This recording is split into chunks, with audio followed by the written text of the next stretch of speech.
आप देख रहे हैं प्राइम टीवी, सच साहस सरोकार।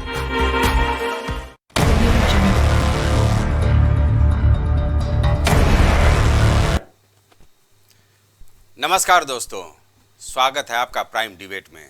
मैं हूं संजय राजन। आज दिन भर छठे चरण के मतदान को लेकर गहमा गहमी का माहौल साफ तौर पर देखा गया। देश के 8 राज्यों केंद्र शासित प्रदेशों के 58 लोकसभा सीटों पर मतदान संपन्न हो गया। आज कुल 879 प्रत्याशियों की किस्मत ईवीएम में कैद हो गई। दोस्तों, आज जिन राज्यों में मतदान संपन्न हुआ उसमें यूपी की 14, बिहार पश्चिम बंगाल की 8 सीटें, उड़ीसा की 6 सीट, दिल्ली की सभी 7 लोकसभा सीट, दिल्ली से सटे हरियाणा की सारी 10 सीटों पर चुनाव संपन्न हो गया। जम्मू कश्मीर की 1 सीट पर भी मतदान संपन्न हो गया। यानी कुल मिलाकर अब देश में केवल एक और चरण का मतदान शेष बचा है। आज के मतदान के बाद अब 486 लोकसभा सीटों पर मतदान संपन्न हो गया है। आज हुए चुनाव में देश की बात की जाए तो हरियाणा के करनाल सीट से चुनाव लड़ रहे मनोहर लाल खट्टर, हरियाणा के ही सिरसा से चुनाव लड़ रही कांग्रेस प्रत्याशी कुमारी शैलजा, उड़ीसा के संबलपुर से चुनाव लड़ रहे केंद्रीय मंत्री धर्मेंद्र प्रधान, हरियाणा के कुरुक्षेत्र से चुनाव लड़ रहे नवीन जिंदल की प्रतिष्ठा दांव पर है। इसके अलावा जम्मू कश्मीर के अनंतनाग राजौरी से चुनाव लड़ रही महबूबा मुफ्ती, उत्तर प्रदेश के सुल्तानपुर से चुनाव लड़ रही मेनका गांधी, डुमरियागंज से बीजेपी प्रत्याशी पूर्व सीएम जगदम्बिका पाल, उत्तर पूर्वी दिल्ली से चुनाव लड़ रहे भोजपुरी गायक अभिनेता पूर्व सांसद मनोज तिवारी, कन्हैया कुमार और नई दिल्ली से स्वर्गीय सुषमा स्वराज की बेटी बांसुरी स्वराज, आजमगढ़ से दिनेश लाल यादव निरहुआ और यादव परिवार के धर्मेंद्र यादव की किस्मत आज ईवीएम में बंद हो गई है। दोस्तों, दरअसल 5वें चरण के बाद ही जनता ने दिल्ली के सत्ता पर काबिज होने के लिए अपना जनादेश दे दिया। यह छठा और 7वां चरण चाहे इंडिया गठबंधन की बात की जाए या फिर एनडीए की, दोनों के लिए एक तरह का बोनस कहा जा सकता है। दावा इंडिया गठबंधन का यह है कि इस बार सत्ता बनाम जनता की लड़ाई है, जबकि एनडीए कहती है कि ये चुनाव जनता खुद लड़ रही है एक बेहतर ताकतवर भारत के निर्माण के लिए। लेकिन इन सबके बीच ये भी दिगर है कि छठे चरण में भी मतदान औसतन 60% के ही इर्द गिर्द रहने वाला है। हालांकि फाइनल डाटा तो चुनाव आयोग के गजट के बाद ही पता चल पाएगा। चलिए, आज हुए छठे चरण को लेकर हम एक बेहतरीन पैनल के साथ चर्चा करेंगे।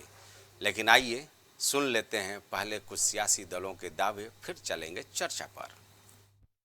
5 चरण का चुनाव हो चुका है, आज छठे का वोटिंग चालू है। 5 चरण का परिणाम जानना है क्या? अरे जोर से बोलो, जानना है क्या? देखो भाई, 5 चरण में मोदी जी 310 पार कर गए हैं, 310। और एक छठे और 7वें ने 400 पार कराकर मोदी जी को फिर से प्रधानमंत्री बनाना है। गिनती तो 4 जून को होगी। उत्तर प्रदेश की 80 की 80 लोकसभा सीटें भारतीय जनता पार्टी अपने गठबंधन के साथ जीत रहा है। 80 की 80 सीटें। मुझे मालूम है कई सीटों पर सपा बसपा कांग्रेस के प्रत्याशियों की जमानत भी नहीं बच रही है। और एक अच्छी खबर और बता दूं, कन्नौज से श्री अखिलेश यादव जी लड़ रहे हैं और रायबरेली से श्री राहुल गांधी जी लड़ रहे हैं। ये दोनों सीटों पर कमल का फूल खिल चुका है। मतदाता ने और तेजी से मतदान करना शुरू कर दिया है।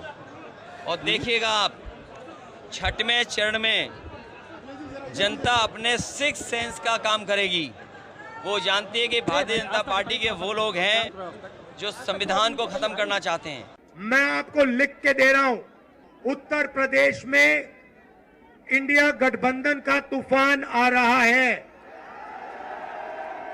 बीजेपी की सबसे बड़ी, देश में सबसे बड़ी हार उत्तर प्रदेश में होने जा रही है। उत्तर प्रदेश में बदलाव होना है और हिंदुस्तान में बदलाव होना है। इसीलिए जनता ने मन बना लिया है। 10 साल नरेंद्र मोदी जी ने अदानी और अंबानी का नाम नहीं लिया। तो सुना आपने, छठे चरण का मतदान संपन्न हो चुका है। अलग अलग सियासी दलों के क्या दावे हैं। एक तरफ भारतीय जनता पार्टी अभी भी अपने 400 के पार के नारे पर टिकी हुई है, जबकि अखिलेश, राहुल समेत तमाम इंडिया गठबंधन के जो घटक दल हैं वो इस बात का दावा करते नहीं थक रहे हैं कि इस बार केंद्र में मोदी सरकार नहीं बनने वाली है। 4 जून को चौंकाने वाले परिणाम आएंगे, ये भी दावा है राहुल गांधी का। चलिए, छठे चरण के बाद क्या कुछ सियासी समीकरण बनता बिगड़ता है, इस पर हम चर्चा करेंगे। एक बेहतरीन पैनल हमारे साथ मौजूद है। सबसे पहले हम स्वागत करना चाहेंगे मयंक त्रिवेदी जी का, हमारे साथ स्टूडियो में मौजूद हैं। आप राष्ट्रीय लोकदल के तेज तर्रार प्रवक्ता हैं। ऋचा जी का भी हम स्वागत करना चाहेंगे, भारतीय जनता पार्टी का पक्ष रखने के लिए हमारे साथ इस चर्चा में शामिल हैं। धर्मेंद्र सिंह जी समाजवादी पार्टी का पक्ष रखने के लिए हमारे साथ मौजूद रहेंगे इस चर्चा में। और मोहित जी कांग्रेस के तेज तर्रार प्रवक्ता हैं, वे बाकी से अपनी बात रखते हैं। आपका भी बहुत बहुत स्वागत है इस चर्चा में। और इस चर्चा को आगे बढ़ाने में मैं सहयोग लूँगा वरिष्ठ पत्रकार पंकज रस्तोगी जी का, जो हमारे साथ स्टूडियो में मौजूद हैं। सबसे पहले पंकज जी, आपसे ही आकलन, छठे चरण का मतदान हो चुका है तो जाहिर सी बात है अब ये लगभग तय हो गया है कि दिल्ली की ओर कौन सा गठबंधन आगे बढ़ रहा है। आपका आकलन छठे चरण के मतदान के बाद। देखिए, छठे चरण की बात करें तो छठे चरण में ये मान के चलिए कि जिस तरह से बड़े बड़े दिग्गजों की प्रतिष्ठा दांव पे लगी हुई है, जैसे चाहे वो सपा के हों, चाहे वो बीजेपी के हों, चाहे इंडी गठबंधन के जो भी हों, सभी लोगों की प्रतिष्ठा दांव पे है। और मेनका गांधी हो या बांसुरी स्वराज दिल्ली से हो, मनोज तिवारी हो उत्तर पश्चिम नई दिल्ली से, और आपके यहाँ दिनेश लाल निरहुआ हैं आजमगढ़ से, धर्मेंद्र यादव हैं। तो इस तरह से सभी दिग्गजों की प्रतिष्ठा दांव पे लगी है और वो ईवीएम में बंद हो गई है। लेकिन आप एक बात ध्यान करें कि 2019 के चुनाव में ये छठवें और सातवें चरण की जो टोटल सीटें हैं 115 सीटें, इसमें करीब 77 सीटें एनडीए गठबंधन के पास थीं। और इस बार जिस तरह से प्रधानमंत्री मोदी ने 10 साल में अपना रिपोर्ट कार्ड प्रस्तुत किया है, जनता उसको देख रही है। और जिस तरह से राम मंदिर का निर्माण कराकर उन्होंने इस सनातनी हिंदुओं की जो एक आस्था का केंद्र भगवान राम का मंदिर था, उसका मूर्त रूप लेने का काम 22 जनवरी को हो गया, तो जनमानस ने उसको भी देखा है। और 68 करोड़ लोगों ने राम मंदिर में चंदा दिया। 68 करोड़ लोगों ने अपने अपने जो है जो भी हो सकता था यथासंभव दान दिया। लेकिन उसमें अगर मान के चलिए उसमें से अगर 50 करोड़ वोट भी जो भारतीय जनता पार्टी और प्रधानमंत्री मोदी जिस दावे के साथ हर बार अपनी चुनावी सभाओं में कहते हैं अब की बार 400 पार 400 पार, तो अगर मान के चलिए तो ये अंडर करंट है। और अगर क्या नाम है 68 करोड़ लोगों में से 50 करोड़ से 55 करोड़ लोगों ने भी भारतीय जनता पार्टी के पक्ष में वोट कर दिया, तो ये मान के चलिए कि जो है ये आंकड़ा 400 क्या 425 क्रॉस भी हो सकता है। इससे अतिशयोक्ति नहीं, ये तो जनता जनार्दन है, वही उसका आकलन कर सकती है। और जनता की भावनाओं का कोई भी सही ढंग से कोई भी चैनल हो या कोई भी हो, वो इसलिए नहीं कर सकता कि आपने पिछले पंकज जी जो विधानसभा चुनाव विधानसभा चुनाव देखे, चाहे वो छत्तीसगढ़ हो, चाहे वो राजस्थान हो, चाहे वो मध्य प्रदेश हो, वहां पर सारे आकलन ध्वस्त हो गए और भारतीय जनता पार्टी ने अपनी सरकार बनाई। जी बताएं पंकज जी, एक सवाल दिन भर हमारे संवाददाता हम तक पहुंचाते रहे जी। लोगों का ये कहना था कि वो खुद के बेहतरी के लिए इस बार मतदान कर रहे हैं, जिसमें बेरोजगारी, महंगाई जैसे तमाम मुद्दे गिनाए गए। इस पर आपका क्या आकलन है, क्योंकि आपकी भी पैनी निगाहें रही होंगी दिन भर के मतदान को लेकर के। देखिए, अगर बेरोजगारी की बात करें तो बेरोजगारी का पैमाना कोई सरकारी नौकरी नहीं है, इस बात को भी जनमानस अच्छी तरह जानता है। और बेरोजगारी दूर करने का भारतीय जनता पार्टी की सरकार ने, केंद्र सरकार ने बहुत हद तक प्रयास किया और बहुत सी नैतिक जिम्मेदारी राज्य सरकारों की भी होती है बेरोजगारी को दूर करने में। खाली केंद्र सरकार के ऊपर ठिकरा नहीं फोड़ना चाहिए, राज्य सरकारों के ऊपर भी बहुत कुछ डिपेंड करता है कि वो बेरोजगारी को और महंगाई को दूर करने में कितना कारगर होते हैं। और महंगाई की बात करें तो महंगाई का इंडेक्स 5.22 के नीचे सूचकांक पे आ गया है और इसी तरह बेरोजगारी का भी सूचकांक नीचे आ चुका है। देखिए, राज्य सरकार, मैं इसलिए कह रहा हूं, पिछले दिनों आपने देखा होगा टमाटर की क्या पोजीशन थी, टमाटर 200 रुपए किलो बिक रहा था। हम लोगों ने डिबेट किया और सरकार से कहा कि आप जो दूसरे राज्य हैं जहां पर टमाटर सस्ता है वहां से इंपोर्ट करिए और उसको बेचने का काम करिए। तो उत्तर प्रदेश सरकार ने इस पे ध्यान दिया और 90 रुपए किलो टमाटर बेचना शुरू किया, वो घट के फिर 50 रुपए पे आ गया। समाजवादी पार्टी के तमाम प्रवक्ता डिबेट में बैठते थे और टमाटर लेके बैठते थे, लेकिन वो धीरे धीरे उस पर कंट्रोल हो गया। तो ये मान के चलिए तो ये सरकार हर मुद्दे पे ध्यान देने वाली सरकार है और जनमानस इस चीज को देख रहा है। उसको दंगा मुक्त शासन चाहिए, भयमुक्त शासन चाहिए, महिलाओं के सशक्तिकरण यानी चाहिए। कुल मिलाकर के ये तो कहा इन जा सब सकता चीजों है को कि देख जनता के का रुझान जनमानस रहा। ने वोट किया ठीक है है। और ये निश्चित मान के चलिए इसमें ठीक है। भारतीय जनता पार्टी अभी भी पहले नंबर पे चल रही है। ठीक है। ऋचा जी, छठे चरण का मतदान हो गया, अमित शाह जी को आपने सुना, 350 पार का तो उन्होंने नारा दे ही दिया है छठे चरण के आते आते। क्या 400 पार का जो नारा है वो वाकई संकल्पित होने वाला है? जी बहुत बहुत धन्यवाद मुझे इस पैनल में शामिल करने के लिए। जी। देखिए ये बात सच है कि आज छठे चरण का चुनाव हो चुका है और मुझे लगता है कि जो 5 चरण में हमें बहुमत प्राप्त हुआ है, तो मुझे लगता है कि हम अपनी 300 से ऊपर की जो सीट है और जो वादा है वो हम पूरा कर चुके हैं और इसमें कोई भी अधिशयोक्ति नहीं होगी, हम की 400 पार करने जा रहे हैं। देखिए इस तरीके से भारतीय जनता पार्टी 400 पार का नारा नहीं दे रही है, उसको ये पता है कि राजनीति में या विकास कार्यों में कभी भी चमत्कार नहीं होता है।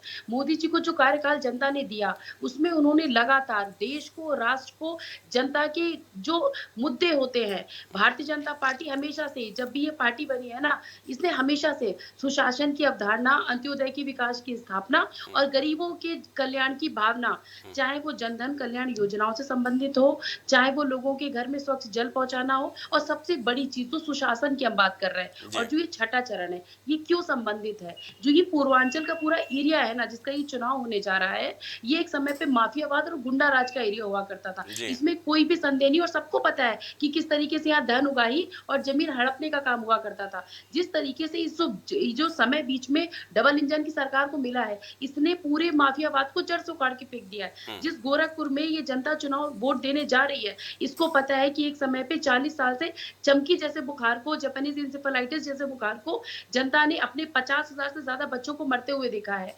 और उसके बाद किस तरीके से जब हमारी केंद्र में सरकार नहीं थी, हमारे यहाँ एक सांसद ने, योगी आदित्यनाथ जी ने पैदल यात्राएं कर करके संसद में सवाल उठा के वैक्सीन लाके अंत्यो और एक अभियान चला के इसको जड़ से उखाड़ के फेंका है। तो 38 जिले जिसे इस महामारी से मुक्ति मिली है, उस 38 जिले का जो जनता का विश्वास है वो भारतीय जनता पार्टी पे है। दूसरी बात यह है कि जो दिल्ली में चुनाव हो रहा है, आप एक बार सीटों का आकलन करके देखिएगा कि क्या दिल्ली में लोकसभा चुनाव में पार्टी किसको वोट देगी। एक प्रत्याशी सोमनाथ भारती जी हैं, जिन पे खुद भी अपनी बीवी को मारने का एलिगेशन लगा हुआ है। दूसरी तरफ उसी आम आदमी पार्टी में स्वाति महवाल, जो एक सीएम हाउस में राज्यसभा सांसद होने के नाते पिट के आई हुई है। दूसरा कन्हैया कुमार जैसे, देखिए ये हम नहीं बोल रहे हैं, आप भारतीय जनता पार्टी पे कोई भी आरोप लगाए कि भारतीय जनता पार्टी ने कोई केस कर दिया, जो शराब स्कैम हुआ है वो तो कांग्रेस द्वारा ही किया गया है। कांग्रेस ने ही केस कराए और टुकड़े टुकड़े गैंग के नेता कन्हैया कुमार को ये चुनाव लड़ा रहे हैं। तो देखिए लोकसभा का चुनाव ना देश का चुनाव होता है, इसमें हम नाली, खड़ंजे, बेरोजगारी जैसे मुद्दों को लेके अपनी बात नहीं रख सकते। और मैं ये नहीं कह रही बेरोजगारी, देखिए बेरोजगार पता है आज की तारीख में कौन है, बेरोजगार कांग्रेस पार्टी के कार्यकर्ता है, बेरोजगार समाजवादी पार्टी के कार्यकर्ता है, जिनको लग रहा है कि हाय मेरी सरकार चलेगी तो हम क्या करेंगे। तो इनकी जो ये दुकान है ना, ये बंद होने वाली है। दूसरी पूर्वांचल में एक बहुत अहम मुद्दा सोचने वाला है कि जितनी भी हमारी क्षेत्रीय पार्टियां हैं, चाहे वो निषाद पार्टी हो, चाहे वो अनुप्रिया पटेल जी की पार्टी हो, चाहे उमर राजभर जी की पार्टी हो, इन सारी पार्टियों को अगर सच में किसी ने एक कहते हैं ना नेतृत्व दिया है तो वो भारतीय जनता पार्टी ने दिया है। जौनपुर से बाबू सिंह कुशवाहा चुनाव लड़ रहे हैं, उनकी खुद की एक पार्टी है जन अधिकार पार्टी, लेकिन क्या अखिलेश यादव जी उनको उनके पार्टी की चिन्ह से लड़ने देंगे? नहीं लड़ने देंगे, क्योंकि सच में अखिलेश यादव जी इस समय पे खुद के प्रति इतना ज्यादा ऑब्सेस्ड हो चुके हैं कि वो किसी भी ओबीसी समाज के नेता के नेतृत्व को बर्दाश्त नहीं कर सकते। सोचिए जो अपने चाचा को नेतृत्व नहीं करने दे रहा है, इनके शिवपाल चाचा तो पार्टी की नींव है ना, आपको पूरे चुनाव में कहीं भी वो नहीं तो आप लोग शुरुआती दौर से अखिलेश जी और शिवपाल जी में फूट डालने की कोशिश कर रहे हैं। हम लोगों ने क्यों विधानसभा से लेकर तमाम जगह पर हमने देखा है, चुटकी लेते हुए मुख्यमंत्री योगी आदित्यनाथ जी को। ठीक है, पहले चरण में ऋचा जी जरा कांग्रेस को भी शामिल कर लें। मोहित जी, क्योंकि इंडिया गठबंधन आपके नेतृत्व में आगे बढ़ रही है, क्या उम्मीदें लग रही हैं? छठे चरण का भी मतदान संपन्न हो चुका है। संजय भाई, सब आपको नमस्कार और साथ में हमारे जितने भी को पैनलिस्ट हैं उनको सबको नमस्कार। आज जिस तरीके से बौखलाहट दिख रही है नरेंद्र मोदी जी के भाषणों में, जिस तरीके से व्याकुलता दिख रही है नरेंद्र मोदी के साथी अमित शाह हो या योगी जी हो, इनके भाषणों में, तो कहीं ना कहीं ये तो पक्का हो गया है कि जो 350 का शिगुफा गुब्बारा जो बताने की कोशिश करते हैं, अगर 350 पार करने वाला व्यक्ति इस तरीके की भाषा इस्तेमाल करेगा तो भारत का लोकतंत्र की कितने ज्ञाता है ये, भारत की जनता के मत के लिए कितने ज्ञाता है ये, भारत के जनता जनार्दन का क्या विवेक है, उस पर प्रश्न चिन्ह लगाने वाले ये लोग कहीं ना कहीं बिल्कुल तय हो जाएगा, पता चल जाएगा कि आज 6वें चरण पे जिस जनता जनार्दन ने इनको छठी का दूध याद दिला दिया है। आज स्थितियां ये है, आज 14 सीटों पर उत्तर प्रदेश के परिप्रेक्ष्य में बोलूं तो इन 14 सीटों पर जो इनकी सबसे मजबूत सीट मेनका गांधी जी वाली सीट थी, वो सीट भी कहीं ना कहीं हारते हुए आकलन में आ रही है। अगला चरण में गोरखपुर की सीट होगी, वाराणसी की सीट होगी, उसकी व्याकुलता कहीं ना कहीं नरेंद्र मोदी के भाषण में आज पहले दिन ही दिखी, जब उन्होंने इतनी असभ्य भाषा का इस्तेमाल किया और देश की जनता को संबोधन करते हुए देश के प्रधानमंत्री की भाषा इस निम्न स्तर पर पहुंच गई है, तो ये दिखाती है कि उनके पैरों से जमीन खिसक रही है और सत्ता की कुर्सी कहीं ना कहीं उनको छिपती हुई दिखने लगी है। ठीक है, यूं तो जनता जनार्दन ने उनसे सत्ता की कुर्सी छीन ही ली है और कहीं ना कहीं 150-200 के आसपास भारतीय जनता पार्टी के खुद का आकलन है, वो पाती हुई दिख रही है। ठीक है, तो ये आज की परिस्थितियां ये हुई है कि इस 6ठे चरण के बाद भारतीय जनता पार्टी बेतहाशा आज व्याकुलता की परम सीमा पर है और कहीं ना कहीं जनता जनार्दन के जनादेश को स्वीकार करने के पीछे ये विमुख होकर के। ठीक है मोहित जी, आपकी बात आ गई। भाषण देते हुए 4 जून को हम लोग फिर बैठेंगे तो इस पर समीक्षा करेंगे जो जो आप लोग दावे कर रहे हैं। मयंक जी, भाई 6ठे चरण का चुनाव हो चुका है, हालांकि बात की जाए इस 6ठे चरण में जो 58 सीटों पर मतदान हुआ है, बीजेपी के पास 40 सीटें थी, बीएसपी के पास 4, बीजू जनता दल के पास 4, एलजेपी के पास 1 और समाजवादी पार्टी के पास 1 जो आजमगढ़ से, हालांकि उपचुनाव में वो भी हार गई। तो भाई आप चूँकि एनडीए के पार्ट हैं, एनडीए के घटक दल हैं, तो ये जंग क्या 2019 का ही परिणाम हमको 4 जून को देखने को मिलेगा इस चरण में, या कुछ और दिख रहा है इंडिया गठबंधन की ओर से कोई चुनौती भी मिल रही है आप लोगों को? संजय जी, देश के लिए बड़ा दुर्भाग्यपूर्ण दिन होगा 4 जून कि जो प्रतीत हो रहा है कि शायद देश, मैं दुर्भाग्यपूर्ण इसलिए मैं कह रहा हूं कि शायद 4 जून को विपक्ष विहीन नजर आएगा भारत। जो जिस तरीके की आंधी एनडीए की चल रही है कि अभी ये लोग बड़े बड़े दावे कर रहे हैं कि 350 प्लस नहीं हो रहे हैं या कुछ है, या भाषा शैली की बात अभी जैसे मोहित जी ने की। खैर उस भाषा शैली पे भी मैं आता हूँ कि राहुल गांधी जी का जो उनकी पार्टी के मुखिया हैं, उनका संसद में क्या बिहेवियर रहता है ये जग जाहिर है। ठीक है, ये आपके सामने की बात है जी, नंबर 1। दूसरी एक सबसे बड़ी चीज़ है ना कि जैसे अभी हमारी बहन ऋचा जी ने कहा कि पूर्वांचल में जिस तरीके से माफिया राज का अंत हुआ है, तो पब्लिक एक ये फैक्टर देख रही है बहुत बड़ा। दूसरा, उसको ये डिसाइड करना है कि एक तरफ एनडीए में माननीय नरेंद्र मोदी जी का और हमारे राष्ट्रीय अध्यक्ष चौधरी जयंत सिंह जी, जिनकी साफ सुथरी छवि है। मैं नहीं समझता हूं कि जितने भी प्रवक्ता बैठे हैं वो कोई जयंत चौधरी जी के लिए या नरेंद्र मोदी जी के लिए कहीं सिंगल थाने में ये दिखा सकते हैं कोई एफआईआर है या कुछ है। अब इन लोग का हमेशा एक चीज़ ये कहना होता है कि ईडी ने विपक्ष के नेताओं पे जबरन एफआईआर करा दी या जांच करा दी। हमारे पार्टी के नेता चौधरी जयंत जी 2006 से हम लोग विपक्ष में, आज हम एनडीए के साथ हैं, लेकिन उसके बावजूद कभी ऐसा नहीं हुआ कि कोई एफआईआर या कोई भ्रष्टाचार का कोई आरोप चौधरी जयंत जी पे लगा हो। हाँ, ये जरूर है कि जब भी धरना प्रदर्शन हुआ वो पब्लिक के हित के लिए हुआ। अब रही बात धरने प्रदर्शन की, तो ये पूरा विपक्ष जब सत्ता में नहीं है, जब विपक्ष में था और आज आने वाले टाइम पे भी, मतलब कभी भी इन लोगों का कोई भी सत्ता के लिए संघर्ष कभी नहीं नजर आया। सिर्फ ये जरूर होता है कि जब चुनाव का समय आता है तो सब लोग ये निकल के बड़ी बड़ी बातें करना शुरू कर देते हैं। तो मुझको जो अमित शाह जी का जो दावा है वो 350 नहीं, मुझको लग रहा है शायद वो 370 प्लस हो, जो 6ठे चरण का रिजल्ट आ रहा है। जी, समाजवादी पार्टी के पास चलेंगे। धर्मेंद्र जी, भाई सबके अपने अपने दावे हैं। समाजवादी पार्टी चूंकि उत्तर प्रदेश में 17 सीटों को छोड़ करके 6 सीटों पर लड़ रही है, एक संभवतः भदोही में आपने टीएमसी को भी अपने गठबंधन में शामिल किया है। क्या दावा है 6ठे चरण के इस मतदान के बाद? जी धर्मेंद्र जी।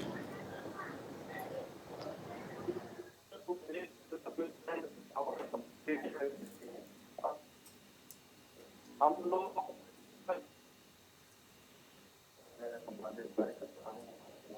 धर्मेंद्र जी, आपकी आवाज नहीं पहुंच पा रही है। आवाज नहीं पहुंच रही उत्तर प्रदेश के अंदर? मेरी आवाज नहीं जा रही? जी जी आ रही है, हाँ बोलें। उत्तर प्रदेश के अंदर समाजवादी पार्टी इंडिया गठबंधन प्रचंड जीत पार्टी का खाता निकले। हो सकता है, मैं इसलिए कह रहा हूँ मैं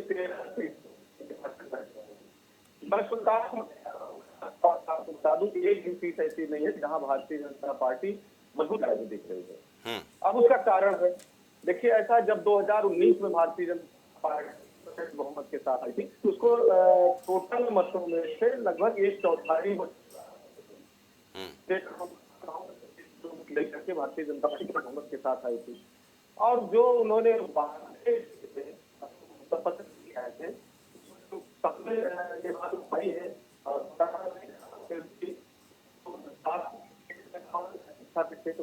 का ढिढोरा पीटा, लेकिन भारत के कोई बात कुछ नजर नहीं आया।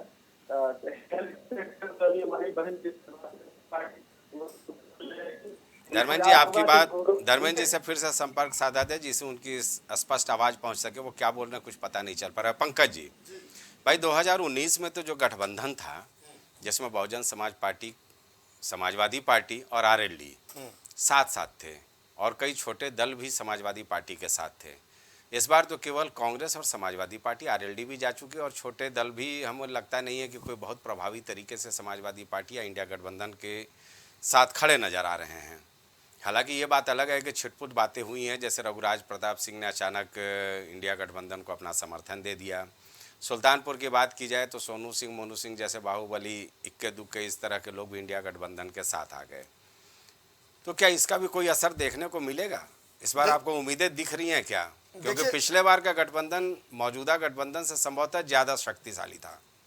देखिए, पिछले बार का जो गठबंधन था निश्चित रूप से शक्तिशाली था। सपा बसपा साथ में चुनाव लड़े थे, आरएलडी भी उसके साथ में थी और उसी का परिणाम रहा कि 10 से लोकसभा सीटें बहुजन समाजवादी पार्टी की बहन मायावती की पार्टी ने जीती और 5 लोकसभा सीटें आपके अखिलेश यादव की समाजवादी पार्टी ने जीती और 1 लोकसभा सीट आरएलडी ने जीती थी। तो अब वो गठबंधन इस 2024 के चुनाव में नहीं है। बहुजन समाजवादी पार्टी अकेले चुनाव लड़ रही है। आरएलडी एनडीए गठ जिसका पश्चिमी उत्तर प्रदेश में एक व्यापक जनाधार है, वो आरएलडी जो है बीजेपी के साथ में है, एनडीए में शामिल हो चुकी है और 2 सीटों पर चुनाव लड़ रही है। और दूसरी बात ये समझ लीजिए कि इसका सार्थक परिणाम आएंगे क्योंकि जो बहुजन समाजवादी पार्टी का वोट है वो बहुजन समाज पार्टी, बहुजन समाज बसपा का जो वोट बैंक है वो दलित वोट बैंक वो बीजेपी में शिफ्ट हो चुका है। और 2022 के विधानसभा चुनाव में हमने देखा भी है कि वो जो है बीजेपी की ओर शिफ्ट हो गया। उसी की परिणति है कि बहुजन समाजवादी पार्टी मात्र 1 सीट जीतने में, विधानसभा में जीतने में कामयाब रही। और ये देखिए, इस बार भी जो दलित हैं वो उनको ये दिखाई देता है कि जो हमारा जितना ध्यान और जितना जिस तरह से हमको हर तरह की योजनाओं में लाभ देने का काम भारतीय जनता पार्टी ने किया है उतना किसी दल ने नहीं किया है। और प्रधानमंत्री मोदी हमेशा दलितों के लिए, दलितों के उत्थान की बात करते हैं और इसलिए जो है निश्चित रूप से मान के चलिए ये एक बहुत बड़ा वोट बैंक है जो पूरे देश में एक बहुत बड़ा वोट बैंक है जिसकी जो करीब 19 से 22% लगभग है। तो ये निश्चित मान के चलिए कि ये वोट बैंक आज जो है बीजेपी के साथ खड़ा हुआ एनडीए घटक दलों के साथ दिखाई दे रहा है।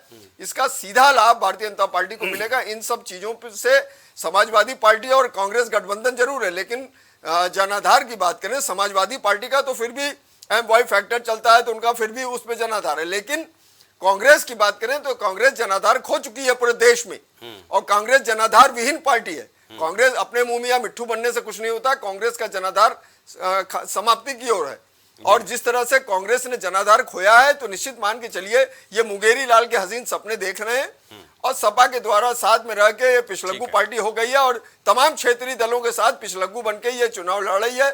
चाहे उत्तर प्रदेश में देख लें, चाहे बिहार में देख लें, चाहे राजस्थान में देख लें, चाहे आप चाहे महाराष्ट्र में देख लें, तो हर जगह ये चीज है। तो ये मान के चलिए कांग्रेस पार्टी जिस तरह से सोच रही है उसका जनाधार खो चुका है। ठीक है मोहित जी, भाई उत्तर प्रदेश में संगठन के नाम पे निश्चित तौर पर आपके सामने चुनौती है, इसमें कोई दो राय नहीं है।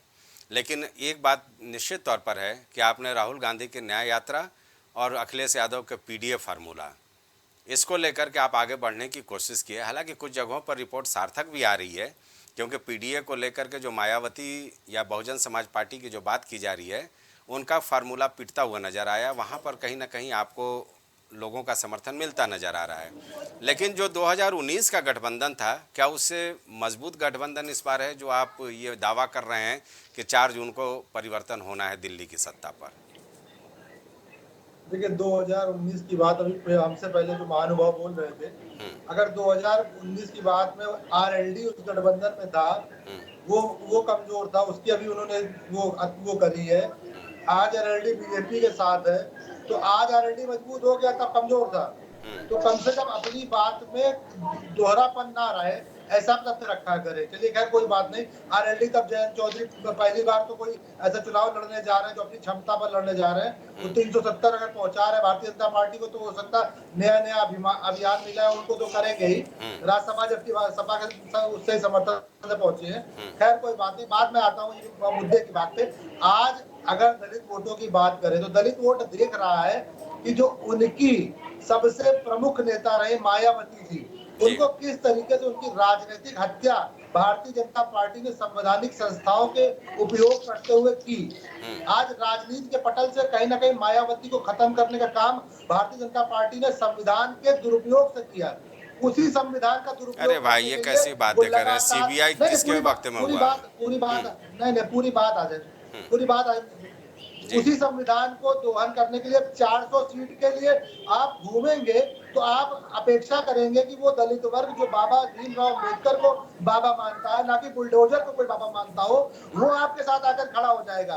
जो संवैधानिक हत्या करने वाले लोगों के साथ आकर संविधान के सबसे ज्यादा सबसे प्रिय लोग आकर के खड़े हो जाएंगे, तो कहीं ना कहीं आपका जो आकलन है वो अपने आत्ममुक्तता के लिए ठीक हो सकता है। भारत की जनता को कहीं उससे कहीं कोई लाभ या कहीं कोई समर्थन नहीं मिलने वाला। आज की स्थितियां ये है कि कांग्रेस के साथ आप संगठन के रूप में देखिए, या कांग्रेस का आज भी हर विचारधारा के रूप में देखिए। कांग्रेस की विचारधारा के लिए हर गांव हर घर में लोग मिलेंगे। ये भारतीय जनता पार्टी की तोड़ने वाली विचारधारा नहीं है, जिसके लिए कोई खेमा बनाना पड़ेगा, जिसके लिए कोई फ्रंटल बनाना पड़ेंगे अलग अलग। ये कांग्रेस की विचारधारा है जो जन जन में निहित है। ये भारत की विचारधारा है। और रही समाजवादी पार्टी की बात, तो पीडीए का फॉर्मूला वर्क कर रहा। आज जिस तरीके से सोशल इंजीनियरिंग टिकट बांटने में अखिलेश यादव जी ने की है, उससे बेहतर सोशल इंजीनियरिंग किसी अपने चाणक्य ने नहीं करी है। इसका परिणाम आपको 4 तारीख को आपको दिखेगा। साथ में बैठे हुए जो महानुभाव है, जिनको आज विपक्ष नहीं दिख रहा है, वो 4 जून मैं तो हर दावे को लेकर के बोलता हूँ कि 4 जून को हम लोग फिर बैठेंगे। मैं भी होऊंगा, आप भी होंगे। चलिए मयंक जी कुछ बोलना चाह रहे हैं? हमारी बात नहीं आ पाएगी। नहीं, मयंक जी तो खुद ही अजीत सिंह जी के बाद पहली बार तो जयंत सिंह की, आज जयंत चौधरी की पहली बार उनकी रिलेबिलिटी चेक होने वाली है। संजय जी, पहले मोहित जी का बात का जवाब मैं दे दूं। जो अभी इन्होंने ये बोला कि जो 370 का ये कर रहे हैं, लग रहा है कि ये जयंत जी की वजह से हो रहा है, तो इनकी जानकारी के लिए मैं एक बात कह रहा हूँ। मेरी एक बात, हाँ बोलिए। मैं ये कह रहा हूँ, जयंत चौधरी अपने जीवन का पहला चुनाव लड़ रहे हैं जो अपने नाम पे लड़ेंगे जाकर के। और आपके जो नहीं, चलिए वो तो पहला नहीं अजीत सिंह के नाम के साथ एक मिनट या तो समाजवादी के साथ। जी दीक्षित जी, तो पहले आपके मोहित जी, पहले आपकी हम इसी बात का जवाब दे दें। मोहित जी जवाब पहले आपकी इसी बात का जवाब दे दें कि चलिए आपकी बात हम मान गए कि जयंत जी, क्योंकि अब स्वर्गीय अजीत सिंह जी इस दुनिया में नहीं है, तो जयंत जी के नेतृत्व में हम लोग चुनाव लड़ रहे हैं। लेकिन आप जिनके नेतृत्व में चुनाव लड़ रहे हैं, उनका ये कौन सा चुनाव है, जरा इसको गिनिए, तो शायद आप गिन भी नहीं पाएंगे कि जिस राहुल गांधी के नेतृत्व में आप चुनाव लड़ रहे हैं वो लगातार किस तरीके से हारते चले जा रहे हैं। तो इसमें पहले तो आप अपने 2004 से मैं आपको बता नहीं मैं बता रहा हूँ, जब से राहुल गांधी जी के उसमें है, 2004 में सांसद बने थे और 2004 में पहली बार यूपीए की सरकार बनी थी। आपके सबसे बड़े पुरोधा अटल बिहारी वाजपेयी हारे थे। उसके बाद राहुल गांधी की क्या स्थिति है? जीत हार से किसी नेता का नेतृत्व तय नहीं होता है। कांग्रेस समाप्ति के स्तर पे आ गई है, पहली चीज। 10 साल का मोहित जी जरा सुन ले, मोहित जी आपकी बात आ गई, जरा मयंक जी का सुन ले, फिर एक ब्रेक पर चलना पड़ेगा हमको जल्दी। दूसरा, अभी जो आपने एक चीज ये बोली कि चौधरी जयंत सिंह की वजह से सीटें आ रही हैं, तो इस बात को आप भूल रहे हैं कि किसान पूरे भारत में, और चौधरी चरण सिंह जी के वो पोते हैं, तो किसान मसीहा के पोते हैं, तो वो ये आपका कहना है कि तो किसान जाति पूरे देश में है और उसके बिहाफ पे नंबर 1। चलिए ठीक है, नंबर 2 जिस सोशल इंजीनियरिंग की आप बात चर्चा पे चलेंगे। मैं की इशारा एक छोटे से ब्रेक का है, ब्रेक के बाद आएंगे तो फिर हम चर्चा करेंगे। फिलहाल एक लेना पड़ेगा छोटा सा ब्रेक, क्योंकि ये मजबूरी होती है ब्रेक लेना।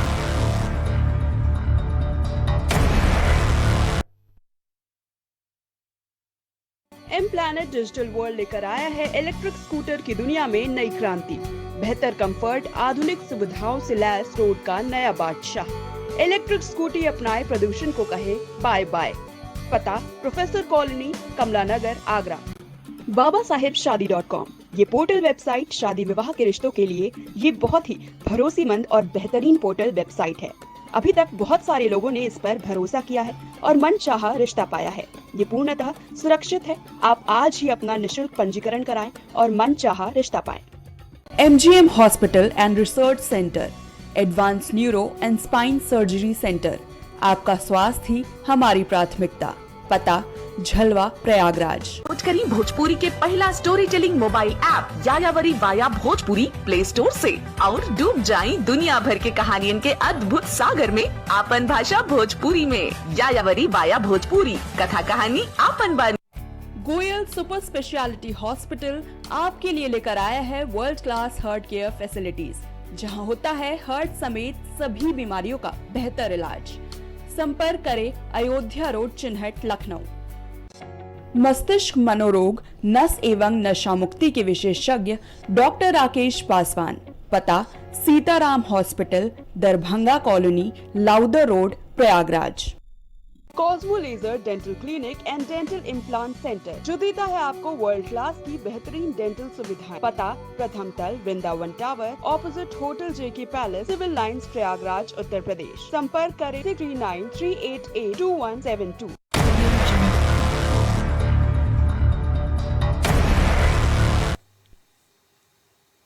तो ब्रेक के बाद आपका फिर स्वागत है। चलिए मैं चर्चा को आगे बढ़ाऊं। मयंक जी कुछ बोल रहे थे जी। हाँ संजय जी, अभी मोहित जी कह रहे थे समाजवादी पार्टी की सोशल इंजीनियरिंग। तो आज हकीकत ये है कि जिस MY फैक्टर की ये लोग बात जो समाजवादी जानी जाती थी, आज शायद मोहित जी को भी बात पता होगा कि या बता दें कि समाजवादी पार्टी ने कितने मुस्लिम्स को टिकट दिया और कितने यादवों को टिकट दिया है। यादव बिरादरी की जिस तरीके से बात कर रहे हैं, तो इनको परिवार को छोड़ के बाकी कोई पूरे उत्तर प्रदेश में कोई और काबिल यादव नहीं मिला जिसको वो टिकट दे सके। तो ना ये यादव के हैं ना मुस्लिम के हैं। तो एक तरफ इन लोग का गठबंधन है, एक तरफ जो हमारा NDA का गठबंधन है, कि माननीय नरेंद्र मोदी जी का नारा है कि सबका साथ और सबका विकास। केंद्र की हर योजना का लाभ, चाहे वो मुस्लिम हो, चाहे वो दलित हो, चाहे वो ब्राह्मण हो, चाहे वो क्षत्रिय हो, सबके लिए हुआ है। तो इन लोगों का सिर्फ मोटी बात यह है कि सिर्फ ये चीज है कि जातिगत विभाजन करके एक राज करने की प्रवृत्ति चल रही है, इसके अतिरिक्त और कुछ नहीं। लेकिन मन से इस बार तो भारतीय जनता पार्टी ने शुरू की थी वोटों के ध्रुवीकरण। ऋचा जी बहुत देर से इंतजार करिए, कुछ बोलना चाह रही थी जी। धर्मेंद्र जी आते हैं आपके पास। इतनी देर से मैंने PDA की बात सुनी है, तो मैं इनसे ये कहना चाहती हूँ कि देखिए PDA में तो आपको भी पता है कि परिवार डेवलपमेंट के अलावा इन्होंने कुछ भी नहीं किया है। इनको आज चिंता ये हो रही है कि अगर अखिलेश यादव नहीं आएंगे तो गुंडा राज कैसे आएगा, जातिवाद कैसे आएगा, परिवारवाद कैसे आएगा, जो भ्रष्टाचार का ये लोग इतनी दिनों से सपना देख के जो पैसे की लूट खसोट है कैसे होगी। दूसरी बात, मेरे कांग्रेस के प्रवक्ता बोल रहे थे कि मायावती जी की राजनीतिक हत्या हो गई। तो एक बात बताइए, मायावती जी जिसके संग आप अलायंस पे करके घूम रहे हैं ना, उनके ही इज्जत और आबरू पे हमला करने वाली जो पार्टी रही है ना, गेस्ट हाउस जिन्होंने कांड किया है, उसके साथ तो आप हाथ में हाथ डाल के वोट मांग रहे हैं। तो मायावती जी और महिला सम्मान की आप बात मत करिए। दूसरी बात यही है कि वही जब मंच साझा करते हैं अरविंद केजरीवाल के साथ और स्वाति महवाल जी पे कोई बात आती है तो अखिलेश यादव जी माइक लेके कहते हैं, अरे हटाइए, दूसरे भी जरूरी मुद्दे हैं। तो महिला सुरक्षा में तो आप जीरो है, ये सबको पता है। और किस तरीके से आपकी सरकार में लड़कियों के संग छेड़छाड़ होती थी, उनके दुपट्टे खींचे जाते थे, शाम को 6 बजे के बाद निकलना मुश्किल हो जाता था। कांग्रेस पार्टी के समय पे इनके यहाँ कहा जाता था आधी रोटी खाएंगे, कांग्रेस को ही लाएंगे। लेकिन भारतीय जनता पार्टी कहती है कि चाहे अल्पसंख्यक हो, चाहे कोई भी जाति हो, चाहे कोई भी धर्म हो, चाहे कोई भी पार्टी हो, सबको पूरा अनाज देंगे, तब भारतीय जनता पार्टी लाएंगे। आपके समय पे फाइनेंस मिनिस्टर क्या बोला करते थे, अरे आप डिजिटलाइजेशन की बात कैसे कर सकते हो, लाइट कहाँ से आएगी, नेटवर्क कहाँ से आएगा। और आज की तारीख में बाद में अगर आपसे कोई 10 रुपए भीख भी मांगता है ना, तो भी गूगल पे का स्कैन लेके घूमता है। ये परिवर्तन आपको विकास पे बढ़ता हुआ नहीं दिखाई देता है ना। आपके समय पे बात करते हो 28 एम्स की, आज की तारीख में हर जिले में एक मेडिकल कॉलेज बन के तैयार हो रहा है, गोरखपुर में एम्स जैसा कॉलेज दिखाई दे रहा है। देखिए विकास की अगर आप बात ना करें ना तो ही मतलब बेहतर है। आपको विकास दिखता है सैफई से लेकर लखनऊ तक का एक हाईवे बनाने में, और आज के टाइम पे जिस तरीके से 37 किलोमीटर पर डे सड़क बन रही है, उसने पूरे भारत को हाईवे से जोड़ा हुआ है। तो विकास केवल एक परिवार का, एक सड़क का, एक गांव का नहीं होता है, विकास होता है पूरे देश का, पूरे राष्ट्र का। आप लोग मंच से वोट जिहाद की बात करते हो, आप जब वोट जिहाद बात करो तो सही है, और जब आप एक स्पेशल वर्ग को आरक्षण की बात करो तो वो ठीक है। और जब यही हमारे प्रधानमंत्री जी सारे हिंदुओं को ये खुल के बताते हैं आगे किस तरीके से आप कर्नाटक में, तमिलनाडु में खुल के सारी जातियों को ओबीसी में जोड़ के आरक्षण दे रहे हो, तो आपको लगता है नहीं ये सच क्यों बता रहे हो भाई? क्यों ना बताया जाए? बहुसंख्यक यहाँ पर भीख मांगेगा। ऋचा जी, गुजरात में भी 22 जी जातियां हैं मुसलमानों की, जिसको आरक्षण जारी देखिए है। देखिए मैं आपको यही बताने जा रही हूँ कि भारतीय जनता पार्टी में मुसलमानों के साथ कोई भी भेदभाव नहीं हुआ है। जो जातियां में आने लायक हैं उनको आप दीजिए ना, लेकिन बिना परसीमन के, बिना आप आयोग की परमिशन के इस तरीके से आप मतलब सुबह उठे और आपने जातियां डाल दी, ये तरीका बिल्कुल भी इसमें ठीक कोई नहीं दो है। राय नहीं है, इसीलिए ममता बनर्जी को हाई कोर्ट की दूसरी फटकार भी लग गई, एक चीज मैं इनको और बताना चाहती हूँ, इनको याद रखिए, अल्पसंख्यक आयोग में कभी भी कांग्रेस ने आज तक किसी भी दूसरे अल्पसंख्यक समाज को नेतृत्व तो नहीं दिया है, केवल मुस्लिम को ही बनाया। क्यों जैन और पारसी समाज के लोग अल्पसंख्यक में नहीं आते हैं क्या? लेकिन आप लोग केवल एक स्पेशल मजहब का ही ध्रुवीकरण करते आए हो। दूसरी बात, एक चीज और बताते हैं आपको, बड़ी मजेदार बात है, कांग्रेस पार्टी से जो ये राहुल गांधी जी लड़ रहे हैं, आपको पता है ये आप उनको वोट देने जा रहे हैं जो इनकी गिरफ्तारी के लिए धरना दिए थे। मतलब आज ही कन्हैया कुमार को वोट देंगे, इनका वोट ना रायबरेली में ना इनका अमेठी में, और देखिए ये इनका गढ़ है। अभी तक आप अपना एक घर और एक वोट नहीं बनवा पाए और जनता को मूर्ख बनाने के लिए निकलते हैं। ठीक है धर्मेंद्र जी, आपके ऊपर आरोप बहुत सारे लगे हैं भाई। आप विकास कहते हैं, लखनऊ से सफाई तक रोड बनाने को, ये जो तमाम आरोप ऋचा जी की ओर से लगे हैं, इसका जवाब दीजिए, क्योंकि आप जुड़ नहीं पा रहे थे तो आपसे बात नहीं हो पा रही थी। हाँ, काम किया तो हमने लोहिया गांव ले आए। आवाज जा रही है? जी आ रही है, आवाज आ रही है। संजय जी लोहिया गांव ले आए तो पूरे प्रदेश का विकास हुआ। जनेश्वर मिश्रा गांव के रूप में विकास कराए तो पूरे प्रदेश विकास हुआ। सीजी सिटी बनाया और इंडस्ट्रियल हब क्रिएट किए सर्विस सेक्टर में लखनऊ के अंदर, तो पूरे प्रदेश के नौजवान वहां नौकरी कर रहे हैं। बुंदेलखंड में पानी की समस्या थी, उसको समाप्त करने के लिए चाहे तालाब खुलवाना हो, चाहे पानी की व्यवस्था कराना हो, तो प्रदेश के हर सेक्टर में काम हुआ। और अगर सफाई जिससे जुड़ा हुआ है, आगरा एक्सप्रेस वे भी बनाए, तो पूर्वांचल एक्सप्रेस भी, जिसका टेंडर और जमीन अधिग्रहण हमने किया, जिसका क्रेडिट लेने का प्रयास भारतीय जनता पार्टी करती है। हमने अगर एक्सप्रेस वे बनाया समाजवादी पार्टी ने, तो उसके आसपास किसानों के लिए मंडी बनाने का काम भी हमने किया, उसको लिया था। उसके आसपास मंडियों का प्रॉब्लम था जो भारतीय जनता पार्टी ने खत्म कर दिया। मैं आता हूँ भूल, अभी हमारे साथी जिस तरह से पंकज जी समीक्षा कर रहे थे कि इतने लोगों ने चंदा दिया, इतना वोट हो गया। देखिए, वोट वोटर लिस्ट से नहीं होता। भारतीय जनता पार्टी से करीब 26 करोड़ किसान और मजदूर पूछ रहा है कि मेरी क्या गलती थी। किसानों की आय दोगुनी करने का आपने वादा किया, मजदूरों की आय बढ़ाने का वादा किया। न मजदूर की आय बढ़ी न किसान की आय बढ़ी। वो 26 करोड़ अपने हक हुकूक की बात कर रहा है भारतीय जनता पार्टी से। किसान जब अपनी मांग लेकर के गया, 750 किसान मर गए। ये हमारे साथी मयंक जी, विद्वान साथी बैठे हुए हैं, इनके नेता बार बार कह रहे थे कि मैं किसानों की लड़ाई लड़ रहा हूँ, मैं मजदूरों की लड़ाई लड़ रहा हूँ।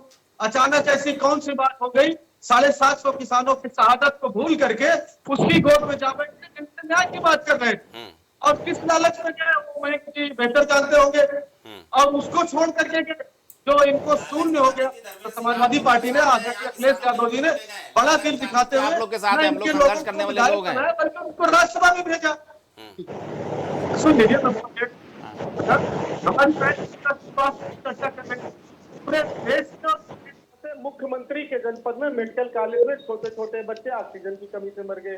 कोविड के दौरान की बात मैं जाऊंगा नहीं, उसको बहुत लंबी बात छिड़ जाएगी। तो भारतीय जनता पार्टी काम ही दूसरे दलों में ताक झाक करना, कौन किसको टिकट दे रहा है, कौन किससे खुश है, किससे नहीं, इनको अपना नहीं है भाई। हम जिसको टिकट दे रहे हैं, हमारा पार्लियामेंट्री बोर्ड तय करता है। हम एक राजनीतिक पार्टी है, हमारा गठबंधन है, हम तय करके जिसको टिकट दिए। हमारा पीडीए का फार्मूला जनता ने हिट कर दिया है। पिछड़े, दलित, आदिवासी, अल्पसंख्यक और अगड़े जो मुख्य धारा से टूट गए हैं, उनको हमने वंचित लोगों को टिकट दिया। और वो देखिए जमीन पर दिख रहा है कि किस तरह से प्रचंड बहुमत से इंडिया गठबंधन जीतने जा रहा है। और संजय जी, मैं जमीन की हकीकत बता रहा हूँ, क्योंकि बनारस अभी अगले चरण में है। उसकी बात नहीं करता हूँ, लेकिन दावे के साथ कह रहा हूँ 3 तारीख को पैनलिस्ट को बुलाइएगा। भारतीय जनता पार्टी का बामुश्किल उत्तर प्रदेश में खाता खुलने की स्थिति बन रही है। चलिए ये और तो अब तक देखेंगे जो चुनाव हुए हैं, आपके इंडिया गठबंधन पूर्ण बहुमत में हम लोग पहुंच गए हैं। जी अखिलेश जी भी संभवतः यही कि दावा जनता- कर रहे हैं कि 1 सीटें केवल जीतेगी एनडीए, लेकिन ये सब दावा तो ठीक है, सियासी दल और हर एक चुनाव में ऐसे दावों को हम लोगों ने देखा है, परखा है। इस वजह से जी ऋचा जी कुछ बोलना चाह रही थी। ये अभी हमारे यहाँ बात कर रहे थे कि क्या कहते हैं टिकट हम दिए हैं ओबीसी समाज को। तो देखिए ये बात तो पहले स्पष्ट हो चुकी है, उन्होंने टिकट किसको दिए हैं, किसी भी मुस्लिम को, और गैर यादव को तो दिया हो परिवार को छोड़ के। दूसरी बात ये सम्मान की बात करें, इन्होंने ओबीसी समाज में सम्मान किसको दिया है? मुलायम सिंह यादव जी के बहुत घनिष्ठ मित्र और राजनीतिक मित्र रहे हैं वो बाबू कल्याण सिंह। उनकी मृत्यु के बाद उनके यहाँ उनको श्रद्धांजलि देने तक धर्मेंद्र जी एक एक करके ऋचा जी के धर्मेंद्र जी ऋचा जी की बात सुन लीजिए, फिर जवाब ले लेंगे आपसे।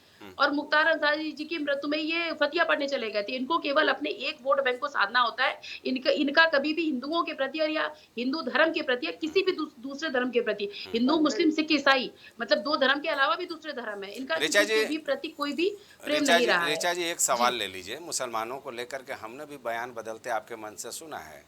प्रधानमंत्री नरेंद्र मोदी जी क्या कुछ बोलते हैं राजस्थान में जाने के बाद, उसके बाद हालिया जो बयान वो बनारस पहुंचते हैं तो क्या कुछ देते हैं। तो ये बयानों का दौर, हमें लगता है कि इस बयानों पर ज़्यादा चर्चा न किया जाए तो ज़्यादा बेहतर रहेगा। समाज का भी एक जो बेहतर रूप है भारतीय संस्कृति में वो बना रहेगा। चलिए मुद्दों की बात कर ले। मयंक जी आप कुछ कहना चाह रहे थे जवाब देना चाहूंगा। हाँ जी धर्मेंद्र जी बोले।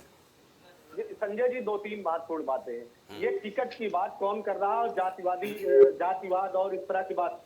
देश के प्रधानमंत्री जी संसद के अंदर खड़े होकर के अपने मंत्रियों की जात बताते हैं, पूरे देश में देखा है। जातिवाद की कौन बात कर रहा है, ध्रुवीकरण की बात कौन कर रहा है? क्या इस देश के मुसलमान इस देश के नागरिक नहीं है? क्या वो संवैधानिक रूप से उनको मत का अधिकार नहीं है? बार बार उसको चिढ़ाने की बात करते हैं।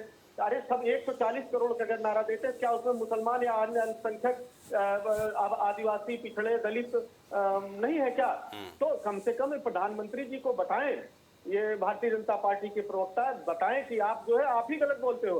आप आओ मंचों से अपने नहीं इसमें मैं एक पक्षीय आरोप लेने को तैयार नहीं हूं मैं, क्योंकि दोनों तरफ से बराबर की बयानबाजी का दौर देखने को मिलता है। एक आदमी मंच से कुछ बोल देता है, तुरंत उसको लपकने की कोशिश होती है। नहीं संजय जी भाई देखिए संजय जी, जिस तरह से कौशाम्बी के अंदर सांसद के कई वीडियो जाए जमीन कब्जा करने के, धमकी देने के, उनको टिकट इन्होंने दिया। किस तरह से किसानों के ऊपर गाड़ी चढ़ा देने वाले अजय सैनी जो मिनिस्टर थे, जिस पर कितना किसान आंदोलन में उनके खिलाफ चला, उसके बाद उनको टिकट देते हैं।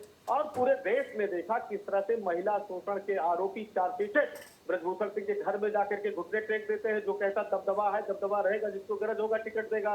इतने डरे हुए लोग जो जिसका भी गठबंधन की बात कर रहे थे भारतीय जनता पार्टी साथी, किस तरह से ओम प्रकाश राजभर कह रहे थे कि उत्तर प्रदेश में जो है इसको घंटी बजवाऊंगा, और कह रहे थे देश में सबसे झूठा आदमी 1 नंबर में कोई है तो वो दिल्ली में बैठे हुए मोदी। ये बकौल में नहीं है, इनके गठबंधन साथी। और नंबर 2 पे जोगी इनको घर बैठा रहे थे, उनके सामने जो है घुटना टेक दिया भारतीय जनता पार्टी ने। डर का आलम है।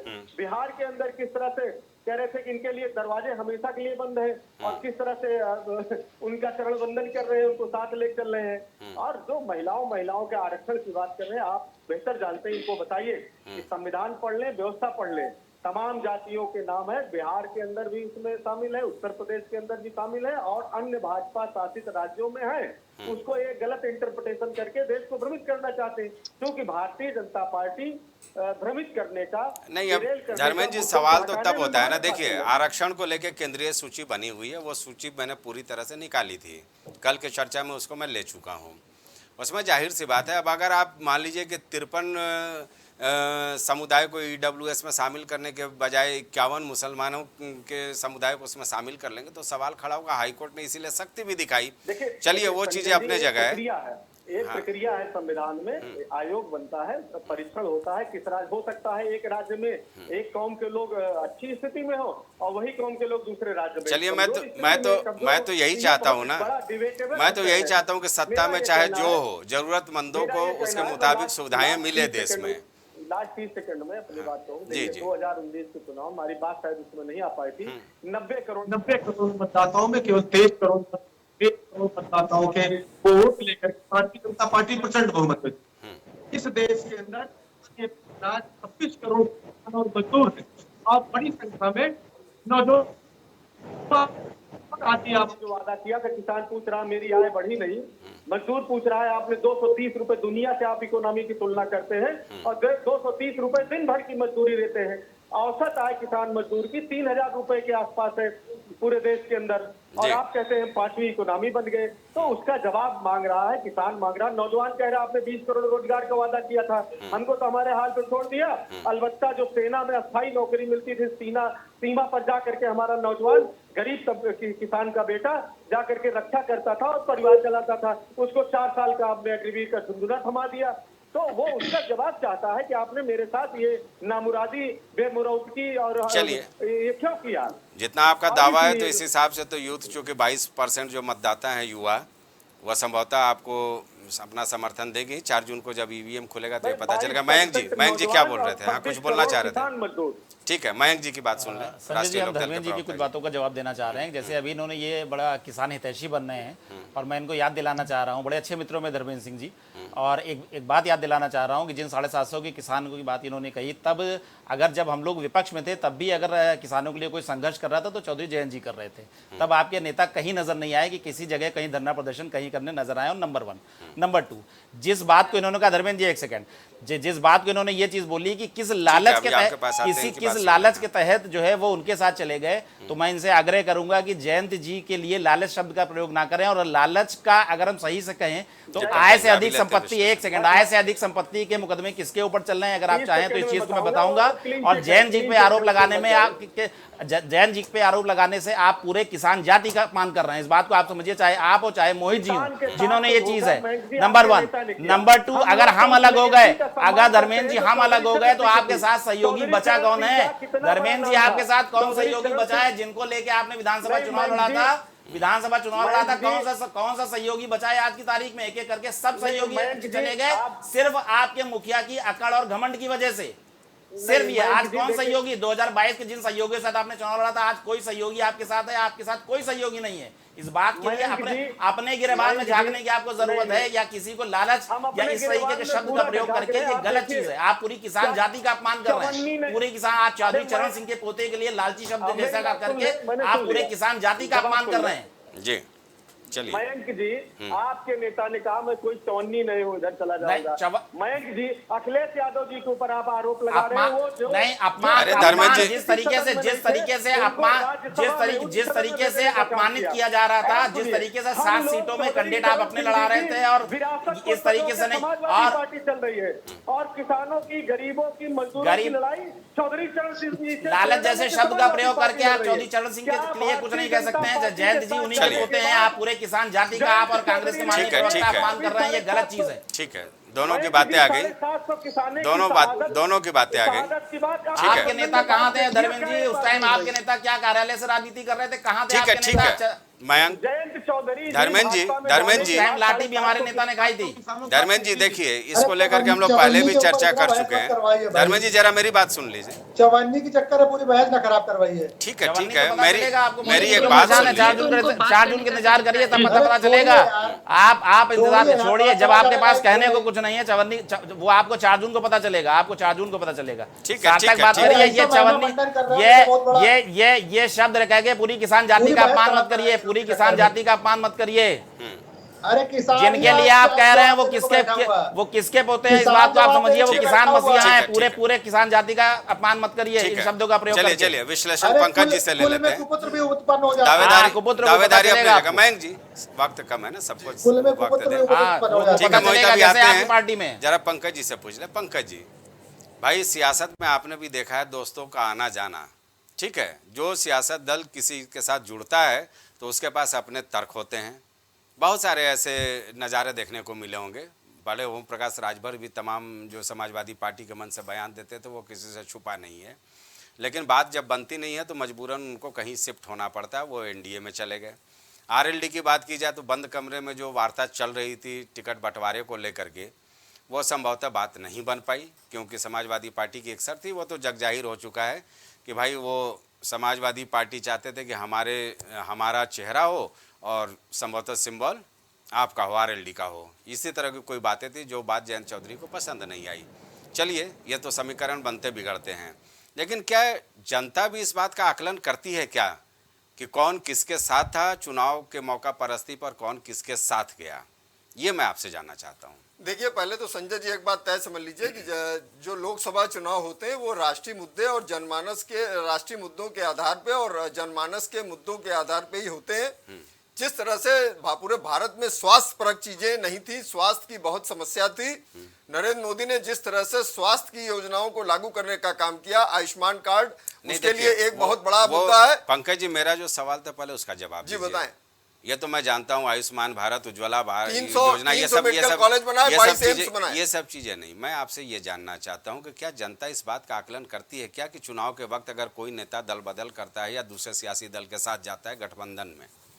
देखिए, गठबंधन हर दल का अपना एक जनाधार, और दूसरी बात है कि जयंत चौधरी की बात करें, वो किसानों के मसीहा चौधरी चरण सिंह पूर्व प्रधानमंत्री के पौत्र है, और जिस तरह से इतने वर्षों में जो उनको भारत रत्न देने का काम अगर किया तो भारतीय जनता पार्टी की केंद्र सरकार ने किया है। अभी तक उनको उपेक्षित रखा गया। जिसको भी जनमानस देख रहा है उसको लेके लोगों में ये हुआ कि हमारे नेता को अगर सम्मान देने का काम किया। उत्तर प्रदेश में समाजवादी सरकार ने जो चौधरी चरण सिंह अंतर्राष्ट्रीय एयरपोर्ट आप ये बात बताइए, उसके पहले 4 से 14 तक सरकार रही जिसमें मुलायम सिंह यादव भी शामिल थे, सब लोग शामिल थे। तो वो लोग क्या, उसके पहले भी सरकार रही, 97 से 2002 तक सरकार रही, तो क्या उस समय याद नहीं आती थी क्या चौधरी चरण सिंह की किसानों को मसीहा? तो नहीं आती थी। तो आप ये सब चीजें भी जनमानस देख रहा, उसको देख के वोटिंग कर रहा है। और एक बात मान के चलिए कि समाजवादी पार्टी 2012 से 17 में थी, तो उसने कौन से आदर्श प्रस्तुत कर दिए? उसी का नतीजा है कि वो 17 हारे, 22 हारे, 19 का चुनाव में हारे हुए, सब जगह वो उनकी हार में, और वो क्षेत्रीय दल ही बन के रह गए। चलिए, ये तो विकास नहीं कर पाए। ये तो पंकज जी इतिहास के घर में भारतीय जनता पार्टी भी 5 सीटों पर सिमट गई थी, एक वक्त वो भी था। जी मोहित जी, पार्टी 2 सीटों से उठी आवाज। अब रुक जाइए, सबको बोलने का मौका दे दिया, जरा मोहित जी की बात सुन ले। मोहित जी। हाँ संजय भैया, बहुत गंभीर चर्चा चल रही है। जयंत चौधरी जी पश्चिम में थोड़ा बहुत अपना जनाधार भी रखते होंगे, वहां के चुनाव हो चुके हैं, आखिरी चरण का चुनाव बचा हुआ है। अगर छठे चरण का चुनाव की बात करेंगे तो अपने को तथाकथित बताने वाला गंगा पुत्र, उसने जो हाल किया देश का कोरोना काल में, गंगा के घाटों पर लाशें तैरती हुई मिली। दवाइयों की बात कर रहे थे, बड़ी दवाइयां सस्ती कर दी, स्वास्थ्य सेवाएं कर दी। दवाइयों की कंपनियों से कितना इलेक्टोरल बॉन्ड के माध्यम से चंदा लिया गया गलत तरीके से, गलत दवाइयों को या सर्टिफाई करके उनसे चंदा लिया गया। आज देश वो देखेगा जब नरेंद्र मोदी का चुनाव आएगा बनारस में। 6 चरण के चुनाव में तो कहीं ना कहीं उनके छठी का दूध याद दिला दिया गया, ये तो बिल्कुल तय बात है। अगर हम 7वें चरण की बात करें तो हमारी बहन जो भारतीय जनता पार्टी की है वो कहीं ना कहीं बड़ी मासूम है। जिस तरीके से माफिया राज की बात कर रहे हैं और पश्चिम में घर घर जाकर माफिया ढूंढ रहे हैं अमित शाह, किसी तरीके से भारतीय जनता पार्टी को समर्थन दे दिया जाए, किसी तरीके से भारतीय जनता पार्टी की गणित बना ली जाए, इसको लेकर माफियाओं के घर पे दर भटक रहे हैं अमित शाह। आज की ये ग्राउंड रिपोर्ट है। तो आप माफिया राज पर अगर बात करते हैं तो कहीं ना कहीं जो आपके जिस संगठन में बैठे हुए उनकी कार्यशैली देखिए। आप लोग को तो केवल उन्होंने दरी बिछाने लायक ही रखा है, दूसरी पार्टियों के लोगों को लेकर के 25% से लेकर 30% तक दूसरी पार्टियों में हर घर मोदी है, ये जान लीजिएगा। और अब की मोदी जी वहाँ 10 लाख से अधिक वोट पार करेंगे, इसे इनकार नहीं किया जा सकता। पूरे दमखम से अगर आप देख लीजिएगा तो वहाँ जनता का मूड ये चल रहा है। आप विलय करा लीजिए उसी पार्टी में। ठीक है, मैं समझ नहीं पा रहा हूँ आप आरएनडी वाले हैं कि वो वाले हैं। पंकज जी आरोप लगा रहे समाजवादी पार्टी के 12 से 17 के कार्यकाल पर।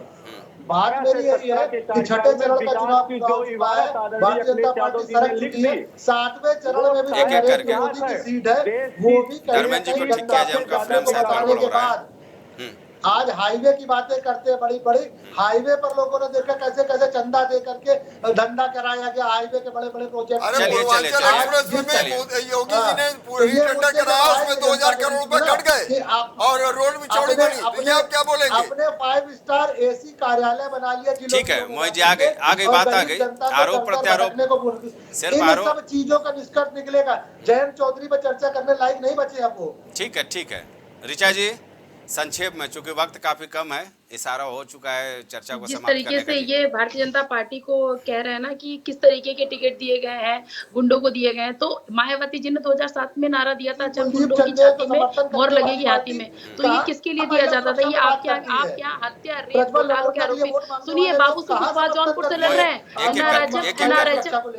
एनआरएचएम का जो घोटाला हुआ था ना, उसके आरोपित है वो, ठीक है? तो आप क्या जाए, वो आप चाहे आरोपी तो आपके पास तड़ी पार भी रहे आरोपी।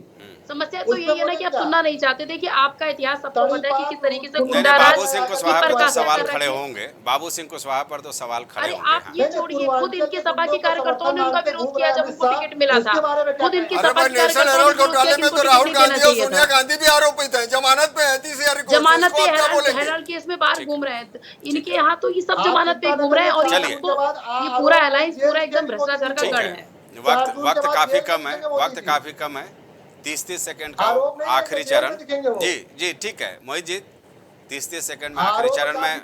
मोहित जी, वक्त इंतजार नहीं करता, वक्त समाप्ति के कगार पर। 30 सेकंड में ये बताइए कि छठे चरण और 7वें चरण में क्या संभावनाएं हैं? बस 30 सेकंड का समय है सब प्रवक्ताओं के पास। जी मोहित, छठे चरण की जो 14 सीटें हैं, केवल और केवल सुल्तानपुर में थोड़ा सा संघर्ष है, बाकी सारी सीटों पर गठबंधन जीतने जा रहा है। रही 54 सीटों की बात, तो 54 सीटों पर जिस तरीके से दक्षिण में साफ हुआ है, तो नॉर्थ में हाफ होने जा रहे हैं ये लोग। मयंक जी, कहीं ना कहीं भारतीय जनता पार्टी का हो गया 30 सेकंड हो गया, 30 सेकंड आपका हो गया। मयंक जी, संजय जी, जो घमंड जो है, जिस मुगालते में लोग 14 और 19 में थे, उसी मुगालते में अब की बार ये 24 में भी है, और ये 4 जून को परिणाम बताएगा कि किस प्रचंड बहुमत के साथ एनडीए की सरकार बनने जा रही है, और 400 का आंकड़ा बड़ी तेजी से पार होगा। ऋचा जी, छठे चरण के बाद आपका दावा? देखिए, भारतीय जनता पार्टी और एनडीए ऑलरेडी अपने बहुमत का आंकड़ा छू चुकी है। अब तो जो हमने 400 पार का नारा था, वो जनता पूर्ण बहुमत के संग इस बार भारतीय जनता पार्टी को, डबल इंजन की सरकार को इस बार तिबारा मौका देने जा रही है। जी धर्मेंद्र जी, आपसे भी वही सवाल। संभवतः धर्मेंद्र जी से संपर्क टूट गया है। पंकज जी, कंक्लूजन 30 सेकंड में। देखिए, निश्चित मान के चलिए कि प्रधानमंत्री मोदी ने जो कार्य किए हैं, जो देश को दिया है, इसीलिए वो दावे के साथ कहते हैं, और उनके भाषण में एक आत्मविश्वास झलकता है। उन्होंने देश के युवाओं को, 22% युवाओं को आत्मनिर्भर बनाने की बात कही है। तो इसलिए ये लगता है कि जिस तरह से जो रुझान दिखाई दे रहे हैं, उसमें एनडीए जो है आज के डेट में आगे चल रहा है और एनडीए गठबंधन बहुत पीछे है। चलिए ठीक है, 4 जून को एक बार फिर हम बैठेंगे तो निश्चित तौर पर हम देखेंगे कि किसके दावे में कितना दम था। फिलहाल इस चर्चा में शामिल होने के लिए सारे मेहमानों का बहुत बहुत शुक्रिया। कुल मिलाकर के ये कहा जाएगा कि चूँकि वक्त सियासी जंग का है, अब ये जो सियासी जंग है वो अंतिम पड़ाव पर पहुंच रहा है। अब 1 जून को 7वें चरण का मतदान होना है, और ऐसे में ये तय हो जाएगा 4 जून को जब ईवीएम खुलेगा और हम यहाँ पर बैठे होंगे, चर्चा कर रहे होंगे कि आखिर किस सियासी दल का कौन सा फार्मूला हिट हुआ और किसका फ्लॉप हुआ और किसके दावे में कितना दम हुआ। फिलहाल मुझे दीजिए इजाज़त, नमस्कार।